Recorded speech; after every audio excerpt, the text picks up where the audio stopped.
د خیبر پښتونخوا سرکاري ملازمین وایي چې حکومت د پنشن د اصلاحاتو په نوم د سرکاري ملازمینو قتلول غواړي او دا دوی ته په هیڅ شکل هم نه د منظوره. د وفاقي حکومت لخوا فیصله شوې ده چې کال 2018 نه را پدې خوا چې کم سرکاري ملازمین په پنشن تللی وي هغوی ته به د جی پی فند 15% برخه ورکول کیږي او کم پنشنیان ملازمین چې وفات شوي د هغوی کونډو کورنۍ ته به د 10 کالو پورې ماهانه پنشن ورکول کیږي. خو دغه فیصله به په سیول ملازمینو لاګو وي او فوجي ادارې به ترې مستثنا وي. دغه پریکړې په ضد نن په 400 کې ټول سرکاري ملازمینو احتجاج کړو او وایي چې دغه پریکړه دوی ته نه ده منظوره. حاجی تاسو ما سره خپل پیژندګلو کې اعوذ بالله من الشیطان الرجیم بسم الله الرحمن الرحیم.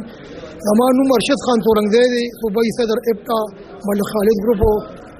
دا زه چې دې خبرونه خبر شمه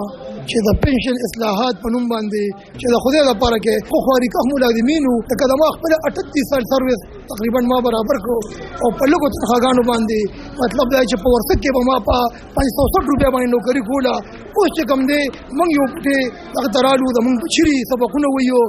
زموږ چې کوم دي ضرورتونه دي دوی له به واده کوم لوریانو له به ودونه کوم د هغوی د سبق او اخراجات حکومت چې کوم دوی له هر چا چې دوکه ورکړې ده دوی خو په تېر شوي حکومت باندې چې اقتدار ډار کړي دي او پلانکي کړي دي خو دا بلکل د ملازمینو په مرۍ باندې چاډر کړې ده. موږ دا د دې ځای نه مسترد کوو چې بالکل او خپل صوبایي ګورنمنټ ته وایم چې د وجودي قاتل کردار دې نه ادا کوي د دې شي نه دې بالکل په ارام کښېني ځکه چې دا د موږ د ژوند او د مرګ مسله ده. د هغې وجه دا ده چې د ما د بچو نه څوک د خولې نه رزق اغوا کوي نو موږ ملازمین چې کوم دی د هغې سړي هر څه ته تیار دي. دغه ملازمینو په لاس کې بینرې نیولې وي چې د پنشن په نوم د اصلاحاتو په ضد پکې نارې لیکلې شوې وي او یې ویل حکومت په دغه پریکړه نظرثاني ونه کړه نو دوی به اسلام آباد ته احتجاج لپاره لاړ شي. علب خان شیرپو